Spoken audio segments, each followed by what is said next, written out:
संपूर्ण विश्वाला शांतीचा संदेश देणारे महाकारुणी तथागत गौतम बुद्ध, प्रियदर्शी चक्रवर्ती सम्राट अशोक महान, महाराष्ट्राचे आराध्य दैवत छत्रपती शिवाजी महाराज, बोधिसत्व डॉक्टर बाबासाहेब आंबेडकर आणि ज्या मानव कल्याणासाठी ज्यांचं योगदान आहे अशा संपूर्ण महापुरुषांना वंदन करून बोलतो।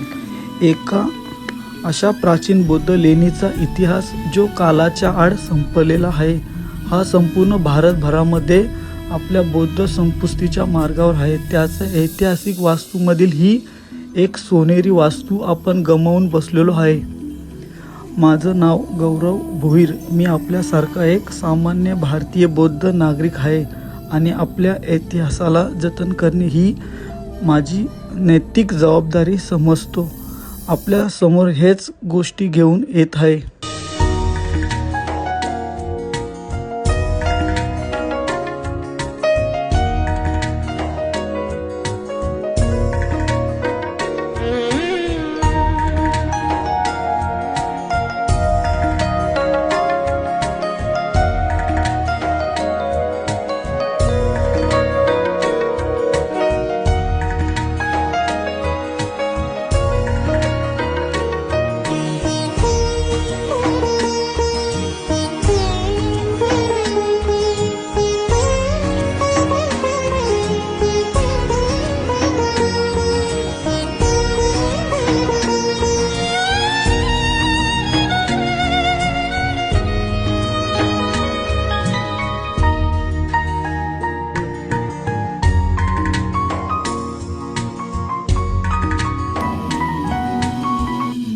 मी आज नाला सोपारा येथे स्तूप बघायला आलोय आणि हा स्तूप एकदम भव्य आणि एकदम मस्त आहे। इथं येण्यासाठी जर तुम्हाला इथं यायचं असेल, मी बदलापूरवरून आलो, बदलापूरवरून दादरला आलो आणि दादरवरून नाला सोपारा तिथं आलो आणि तिथनं एक रिक्षा पकडली आणि तिथनं 150 रुपये घेतात रिक्षावाले।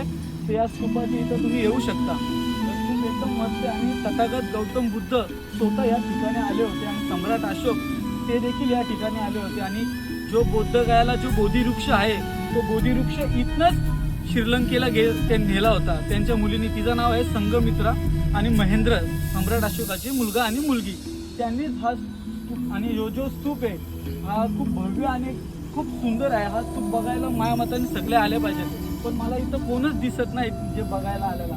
आपला इतिहास जर आपण बघणार नाही तर कोण बघणार? आपला इतिहास सगळ्यांनी माझ्या मताने भारताचे जे नागरिक आहेत, भारताचे नागरिक म्हणून या स्तूपाला बघायला आले पाहिजेत, ना की हा बौद्ध लोकांचा वारसा आहे म्हणून इथं आले पाहिजेत। कारण का हा वारसा 2500 वर्षापूर्वीचा आहे, पण आपलीच लोक या स्तूपाकडे किंवा अनेक स्तूप आहेत त्यांच्याकडे बघायला जात नाही। असे स्तूप जर आपण बघितले नाही तर आपल्याला आपला इतिहास कसा समजेल? जो सम्राट अशोकांनी जो इतका मोठा भव्य दिव्य स्तूप बांधलाय आणि या स्तूपेला स्वतः सम्राट अशोकांनी देखील आले होते आणि गौतम बुद्ध, मगाशी सांगितलं की गौतम बुद्ध देखील इथं आले होते आणि एकदम चांगला आहे। माझ्या मताने सगळ्यांनी या स्तूपाकडे यावा आणि खूप सुंदर आणि खूप मस्त आहे। बघा किती मस्त आहे, बघा इकडे बघा, हे बघा इकडे आणि जो स्तूप आहे, हा जो स्तूप आहे पूर्णा नावाच्या एका मंत्रीचे जे होते त्यांनी हा स्तूपाची निर्मिती केलेली आहे आणि तो स्तूप खरंच बघायला आले पाहिजे। हे जे विटा आहेत ह्याचा आत्ताच्या लावलेल्या असं वाटतं मला आणि ह्या 2500 वर्षापूर्वी ज्या असे आहेत असं मला वाटतंय।